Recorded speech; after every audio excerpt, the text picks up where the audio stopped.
আমার সাথে সবার সাথে সুসম্পর্ক রেখে কাজ করে যাচ্ছেন সংগ্রামী জনতা অ্যাডভোকেট রুহুল কবির রিজভী। অ্যাডভোকেট রুহুল কবির রিজভী।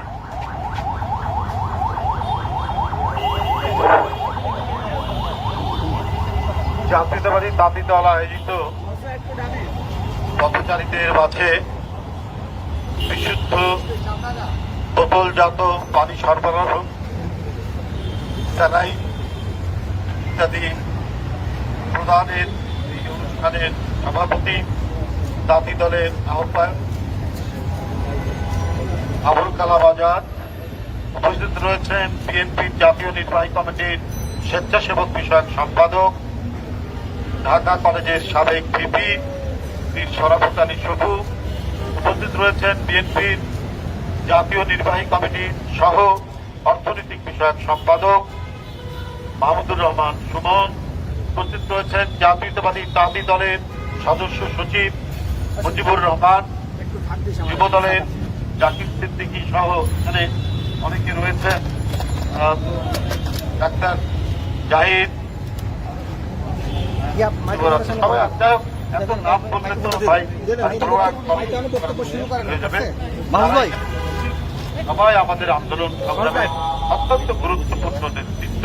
সব সময় মানুষের কল্যাণ, সেবামূলক কাজ এবং গণতন্ত্র ফেরানোর কাজ, এই দুই কাজে তারা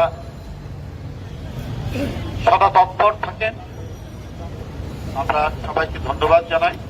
আমার বক্তব্য কিছু নাই, সকালে বক্তব্য রেখেছি। আমি শুধু বলবো, দেখুন এখানে আজাদ ভাই বলেছেন আসলে এই যে মানে সারা দেশ যে অগ্নি বর্ণ রূপ ধারণ করেছে, এটা তো প্রাকৃতিক ব্যাপার বটেই, মানুষেরও প্রকৃতির সাথে সমন্বয় করে চলা দরকার। আর এই সমন্বয় করে না চললে প্রকৃতির ভবিষ্যৎ হয়, এটা আমরা বিভিন্ন প্রবাদে শুনেছি। প্রকৃতির ভবিষ্যৎ, আপনি প্রকৃতি চায় সে তার নিজস্ব যে নদী, নালা, সমুদ্র, গাছ, বৃক্ষ, পানি, পাখি, এগুলোর সমন্বয়ে পৃথিবীর প্রকৃতিটা। আপনি যদি পৃথিবীর সব পাখি মেরে দেন, মেরে ফেলেন, আপনি যদি সমুদ্রের সব পানি শুষে ফেলেন, নদীর সব পানি শুষে ফেলেন, আপনি যদি নদীগুলো ভরাট করে ফেলেন, জলাশয় ভরাট করে ফেলেন, তাহলে তো পৃথিবী বিষাক্ত হয়ে যাবে। আমরা যে ঋতু বৈচিত্র্য, সেটা তো আর থাকবে না, এবং থাকবে না বলে আজকে বাংলাদেশে ঢাকাতে আমরা গ্রীষ্মকালে করজন 36-40 টেম্পারেচার উষ্ণতা বৃদ্ধি হতে দেখলাম, কিন্তু এখন 42-43 এবং উষ্ণতা আমরা শরীরে ধারণ করছি প্রায় 44-45। কিন্তু আপনার অ্যারিজোনা মরুভূমিতে আমি দেখেছি, এটা সাহারা মরুভূমি এবং আরব দেশগুলোতে এই উষ্ণতা আমরা সবসময় আমরা শুনেছি। এবং আমেরিকায় একটা এলাকায় আছে, তার নাম ডেথ ভ্যালি, মৃত্যু উপত্যকা বাংলাদেশ।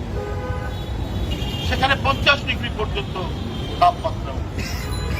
এটাও প্রকৃতির ব্যাপার, এমন ভাবে পৃথিবীর এমন একটি জায়গায় আছে সেটা সরাসরি। তো আমাদের দেশে তো এটা ছিল না। আমাদের দেশের প্রাকৃতিক পরিবেশ যদি খুব গরম, বেশি গরম পড়ে, তাহলে বর্ষণ শুরু, প্রবল বৃষ্টি, এইটা আমরা বৈশাখ, ঝড় হয়, বৃষ্টি হয়, আবার 2-3 দিন গরম পড়ে।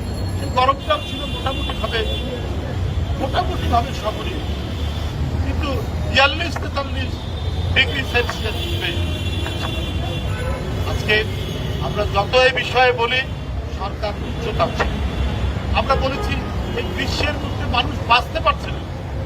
আর আপনার শনিবার থেকে স্কুল খুলবেন, বাচ্চারা স্কুলে যাবে, এতটুকু মানবতা বোধ নেই।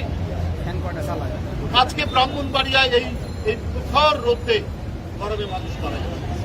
আজকে শেরপুরে, এই ময়মনসিংহের শেরপুরে, সেইখানে এই তীব্র গরমে মানুষ মারা গেছে, আরো মারা যাচ্ছে। সব খবর সংবাদপত্র আসে না, আমরা এইরকম পরিস্থিতি কেন? আপনাদের কেন এই নীতি? কারণ বাংলাদেশের যারা শাসক রয়েছেন, অবৈধ শাসক, তারা যে নীতি তৈরি করে, এখন তো দেখি এই নীতি এখন পৃথিবীর দেশ অন্য স্বৈরাচারী হয়ে উঠেছে। গণতান্ত্রিক ছিল কিন্তু স্বৈরাচারী হয়ে ওঠা, ক্রমান্বয়ে স্বৈরাচারী হয়ে ওঠা সেই দেশের বুদ্ধিজীবীরা, আমি পার্শ্ববর্তী দেশের কথা, সেখানকার বুদ্ধিজীবীরা লিখছে যে বাংলাদেশের নির্বাচনের আগে বিএনপির 25,000 নেতাকর্মীকে গ্রেপ্তার করা, শীর্ষ নেতৃবৃন্দ, মহাসচিব, স্ট্যান্ডিং কমিটির মেম্বার আর দলের চেয়ারপারসন তো আজকে 6-7 বছর ধরে বলতে ভারপ্রাপ্ত চেয়ারম্যানকে সাজা দিয়ে দিয়ে আজকে এমন এক পরিস্থিতি তিনি দেশের বাইরে তার উপর এত অবিচার অন্যায়ের পর আমাদের দলকে পরিচালনা করছে গণতন্ত্র পুনরুদ্ধারের জন্য।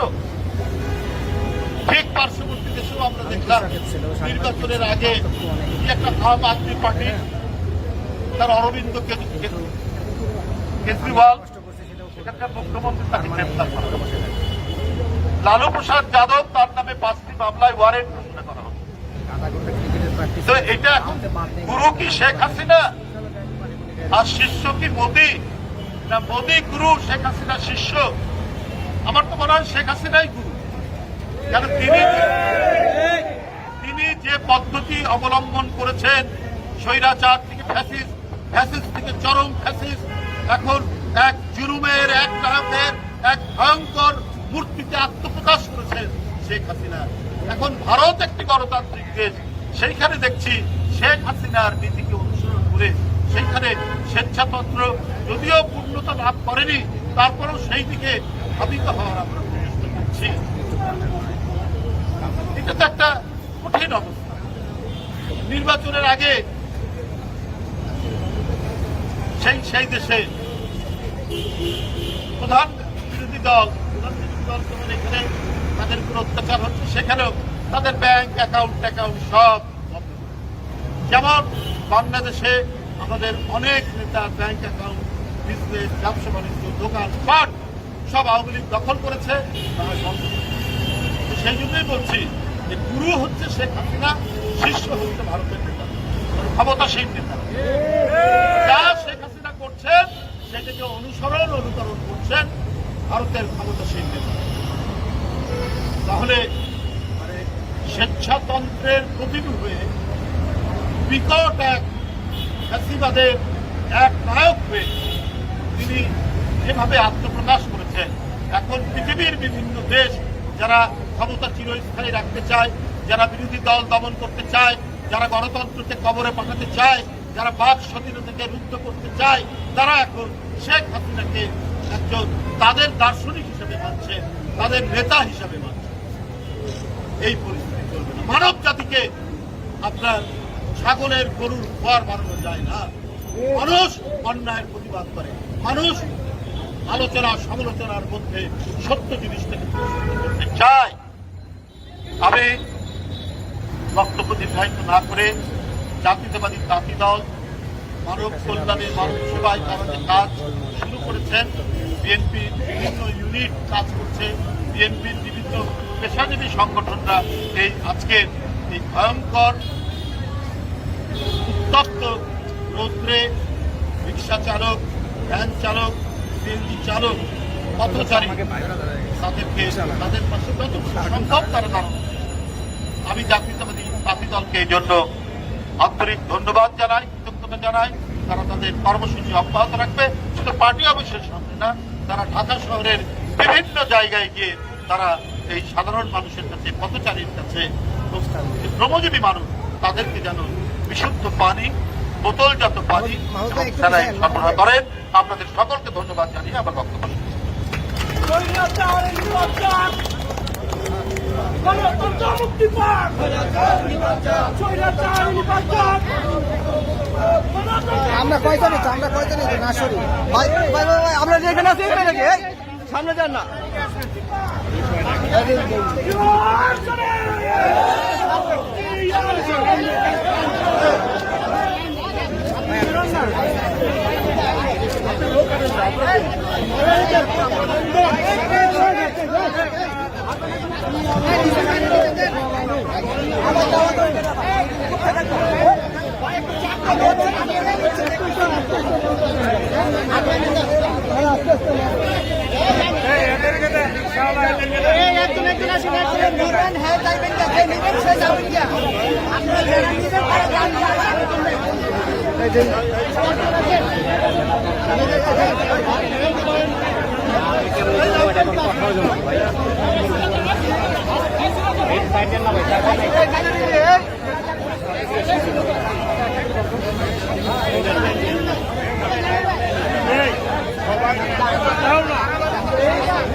আরে পানি খাওয়া যায় না।